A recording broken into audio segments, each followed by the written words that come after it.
여러분 안녕하십니까? 쩐데리TV의 쩐데리입니다. 구독, 좋아요 부탁드리겠습니다. 오늘은 셀트리온 삼형제에 대해서 추가로 한 번 더 말씀을 드리고자 합니다.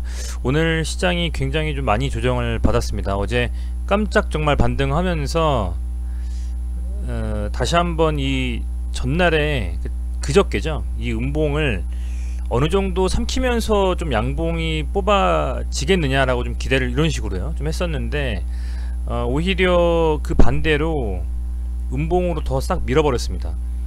제 예상과는 좀 다르게 길게 빠지면 62평선까지도 한번 터치하고 나서 반등이 나올 기세로 상당히 좀 코스닥 시장이 많이 빠졌고요. 아울러서 코스피 같은 경우에도 22평선을 지키지 못하고 음봉으로 지금 내리 꽂아버렸습니다. 어느 정도까지 빠지게 될지는 미지수입니다만 30분 봉상으로 뭐 지수를 보니 제 생각에는 1차적으로는 한 요정도까지 요정도까지 한번 빠지면 반등이 나와주지 않겠느냐라고 좀 기대를 했었는데요. 이게 조금 더 생각보다는 약간 더 눌렸습니다. 제가 봤었던 기준에서는 요정도 라인이 되면 어느 정도 지수가 좀 반등이 나와주지 않겠느냐 했는데, 우선은 뭐 사실은 뭐 이 정도 라인에서도 좀 지켜주지 않겠냐라고 봤습니다. 개인적으로는. 그런데 여기가 딱 깨지고 나서부터는 그 다음 지켜줄 수 있는 구간은 요 정도겠구나 생각을 했고요. 여기서 어쨌든 약간 양봉이 나왔습니다만 내일도 밀어버린다라고 하면 더 빠져버리면 이제 이 정도까지도 갈 수 있는 거거든요. 거의 한 2200포인트까지도. 그래서 우선은 좀 지켜봐야 될 것 같습니다. 코로나19에 대한 이슈가 그러니까 우리나라의 확진자 수가 현재 그 세 자릿수가 돌파하고 매일 오전 10시에 전일 그 확진자 수가 좀 발표가 되면서 그게 좀 소강 상태를 보이는 시점이 돼야만 상대적으로 좀 이 불안감이 가시지 않겠느냐, 개인적으로 좀 이렇게 판단을 하고 있고요.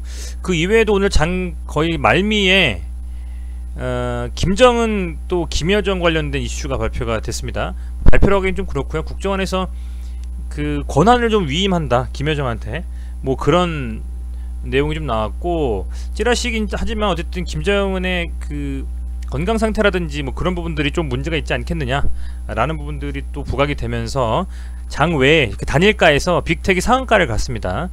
빅텍이 좀 상한가를 갔고요. 그렇게 생각을 했을 때는 아마 제 생각에는 내일 오전에는 전체적으로 시장이 조금 밀리는 움직임이 나온다면 아마도 그 쏠림은 방산주 빅텍이라든지 스페코 쪽으로 몰릴 개연성이 좀 크고, 그 이후에 장이 좀 반등이 나와준다면 코로나 관련된 주식, 코로나19 관련된 어떤 연관이 된 치료제라든지 뭐 마스크가 될 수도 있고요, 진단키트가 될 수도 있고, 소독제가 될 수도 있고, 백신이 될 수도 있고, 뭐 요런 좀 종목들에 선별적으로 좀 수급이 몰리지 않겠느냐 라고 좀 생각을 하고 있습니다.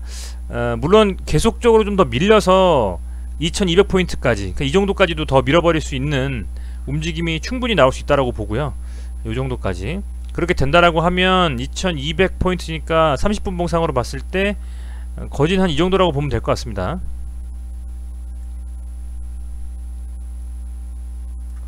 아주 많이 밀렸을 경우에. 그래서 최악의 상황에서는 이 정도까지 한번 밀고 반등이 나와줄 수도 있는 움직임이 올 수도 있겠다, 그렇게 좀 생각이 들고요. 우선은 뭐 좀 지켜봐야 되겠습니다만 되도록이면 내일 어느 정도 아래꼬리 달면서 추세 전환하는 움직임이 나왔으면 좋겠는데, 사실상 1400포인트부터 2500포인트까지 쉴 수 없이 달렸기 때문에 이 정도의 좀 조정은 어떻게 보면 뭐 필수 불가결하는 게 아니겠느냐, 좀 이렇게 좀 생각을 하고 있고요. 신용이라든지 미수를 쓰셨던 분들 같은 경우에는 반드시 담보비율 140%를 맞추셔야 된다. 미수 같은 경우에는 쓴다라고 했을 때 아주 장이 좋을 때 당일 그 매수 당일 매도로 그 움직임을 가지셔야 되고요. 신용 같은 경우에는 뭐 보유하고 계셨을 때 현금이 좀 있어가지고 최소 좀 150% 이상 담보 비중을 맞추신다면 뭐 반대매매에 대한 걱정이 없으시겠지만, 이제 그런 분들이 아니라고 하면 이게 한 이틀 정도 빠져버리면 반대매매 간당간당 하거든요. 이제 그런 부분들을 잘 좀 그 무리 없게 소화하실 수 있도록 꼭 그런 것 좀 많이 생각을 하셨으면 좋겠습니다. 내일도 빠져버리면 장 막판에 패닉셀 나올 수 있습니다. 한 1시쯤 2시쯤에 패닉셀 나오면서 물량을 불러가지고 불러일으켜서 매도로 쫙 그 밀어버리는 움직임이 또 나올 수도 있기 때문에 이제 그랬을 때는 140% 깨져버리면 하루 이틀 지나면 바로 반대 매매 나와버리잖아요. 이제 그런 부분들 그 유념하셔가지고 그 잘 관리하시는 게 꼭 필요하다 이렇게 좀 말씀을 드리겠습니다. 역시 뭐 코스닥 같은 경우도 현재 조금 반등이 나올 기미는 보이는 것 같아요. 일봉상으로 봤을 때는 전 개인적으로 한 700, 한 70, 80포인트 정도 찍으면 우선은 반등이 좀 나와주지 않겠냐, 좀 요렇게 좀 생각은 하고 있고요. 그런 움직임이 어떤 식으로 될지는 한번 좀 지켜봐야 되겠다, 시장을 좀 그렇게 무슨 말씀을 좀 드리겠고요. 우선은 뭐 매동 같은 경우에는 코스피 같은 경우에 개인이 계속 시작부터 해가지고 순매수를 해줬고, 외인 같은 경우에는 한 번, 두 번의 반등 없이 아주 지속적으로 그 매도를 했습니다. 아울러서 기관도 역시 좀 그런 움직임을 보이기 때문에 이 시장 전반적으로 많이 빠졌다라고 좀 볼 수가 있을 것 같고, 그 주체는 외인과 기관이었다. 코스닥도 뭐 더 말씀드릴 필요 없이 지속적으로 그 외인과 기관이 매도를 해주고 개인이 순매수를 해줬기 때문에 이제 이런 움직임 속에서 상대적으로 역시 개인들이 방어를 해줬습니다만 좀 역부족이었다, 이렇게 좀 생각이 되네요. 어쨌든 지수 상황은 이렇고, 내일 좀 지켜보시면서 금요일이라는 특성상 아주 많이 밀리거나 아니면 좀 밀리고 약간 보합권에서 마감을 하거나 할 것 같은데, 한번 지켜보시면서 상황을 좀 상황을 캐치하시는 그런 게 필요하다는 좀 생각이 드네요. 자, 우선 종목 말씀드리면 셀트리온 제약, 셀트리온 헬스케어가 어느 정도 라인대에서 지지를 해주는 게 중요하다고 봤고요. 하반 경직성이 뚜렷하게 움직이는 그런 금액대는 셀트리온 같은 경우에 30만원, 셀트리온 제약 같은 경우에는 11만원이었고 헬스케어는 10만원입니다. 그런데 각각 종목들이 지금 현재 이렇게 한두 번씩 밀리면서 생각보다는 조금 조정을 더 깊게 받고, 특히 제약 같은 경우에는 정말 간당간당합니다. 이 10만원대를 과연 11만원대를 과연 지킬 수 있을지. 그런데 오늘도 뉴스가 또 떴습니다. 계속 좋은 뉴스들을 공시를 좀 하고 있고, 셀트리온 같은 경우에는 뭐 오늘 같은 경우에 영국 바이오 기업 경구용 인플릭 심압 개발에 착수했다, 이런 또 기사가 떴고요. 그리고 뭐 계열 회사에 바이오시밀러 항체의약품도 공급했다, 기타 등등. 그게 뭐 계열 회사라고 하면 셀트리온 헬스케어죠. 뭐 그런 여러가지 뭐 기사들이 많이 나오고 있습니다만, 크게 보면 두 가지죠.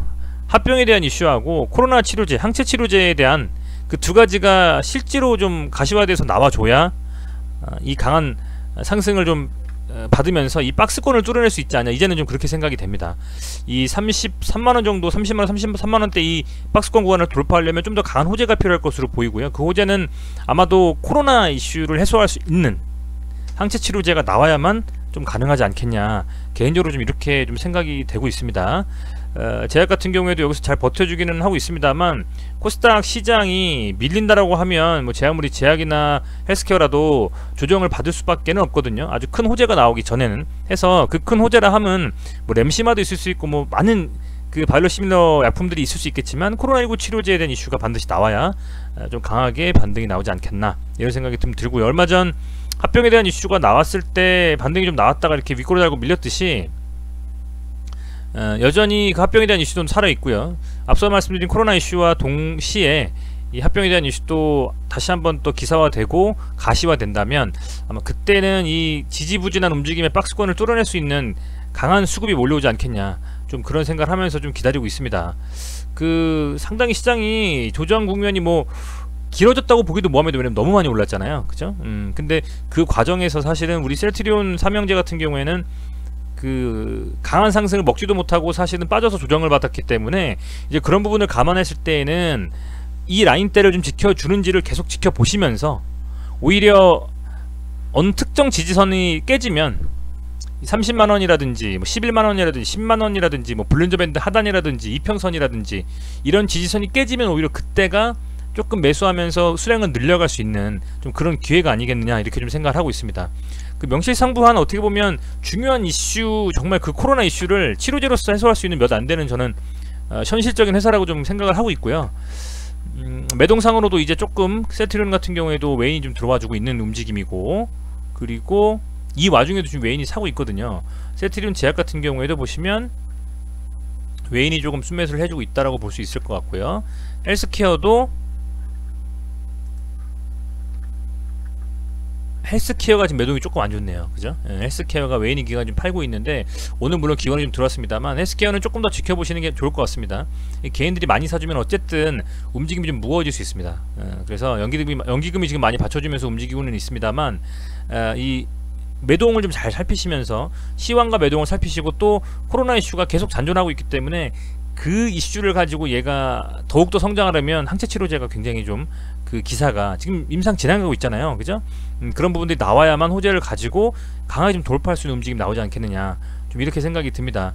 실제로 이 세 종목에 대한 뭐 실적이라든지 기타 등등은 아시겠지만 딱히 뭐 손댈 건 없잖아요. 그렇다라고 하면, 그리고 빠졌다라고 해서 시장이 좀 눌리고 있는 상황에서는 어쩔 수 없는 거고요. 뭐 셀트리온도 그렇고 제약이나 헬스케어도 다 각 거래소 코스닥에서 대장이기 때문에 이제 그런 상황에서 뭐 밀리는 것이 어쩔 수 없다라고 좀 보고, 다만 매동이 좀 어떻게 움직이는지, 그리고 이 지지선 지켜줄 때는 확실하게 좀 지켜주면서 이 저점에서는 오히려 용기를 내서 조금 매수를 하든 아니면 뭐라고 할까요, 수량을 좀 늘려가든 뭐 그런 움직임을 하신다라든지, 어떤 그런 조금 신뢰가 좀 필요한 구간이 아니겠느냐, 이렇게 좀 생각을 하고 있습니다. 지금 움직임 자체가 좋진 않습니다만 한방에 정말 이슈로 올릴 수도 있는, 그래서 정고점을 돌파해서 날아갈 수 있는 움직임이 충분히 나올 수도 있기 때문에 그런 부분들은 또 장점이라서 잘 감안하셔가지고 투자에 임하셨으면 좋겠습니다. 우선은 내일 같은 경우는 금요일이기도 하고 아시겠지만 워낙 뭐 시장이 오늘 안 좋았기 때문에 또 북한 이슈로 떠들썩할 겁니다. 되도록이면 뭐 새로운 종목들 매수하시는 것보다는 있는 종목들 잘 간수하시면서 오히려 좀 신용 쓰신 분들 담보 비중 잘 맞추셔가지고 혹시나 반대 매매 같은 그런 좀 안 좋은 상황 당하시지 않도록 그거에 좀 신경 쓰셨으면 좋겠어요. 지금 보면 보시면 자금이 이게 뭐 18일 기준이긴 합니다만 신용이 지금 16조가 넘어가고 뭐 줄질 않아요. 예탁금 같은 경우에도 동시에 같이 높아지고 있습니다. 그나마 신용이 있어도 예탁금이 있기 때문에 딱 물량 받아주면서 매수세가 들어올 거라서 다행이긴 합니다만 그럼에도 어쨌든 좀 조심해서 운영하시는 게 이런 상황에서는 좋다라고 좀 보고요. 그런 부분을 좀 감안하셔가지고 하신다면 오히려 이 하락의 끝에서는 기회가 찾아올 수도 있지 않겠느냐, 이렇게 좀 생각하고 있습니다. 네, 어찌됐건 좀 스트레스 좀 받으셨을 텐데 건강이 먼저니까 건강 유의하시고요. 반등이 언제쯤 나오는지 추세 전환 지켜보시면서 하루하루 체크하시면 좋을 것 같습니다. 네, 시청해주셔서 진심으로 감사드립니다. 고맙습니다.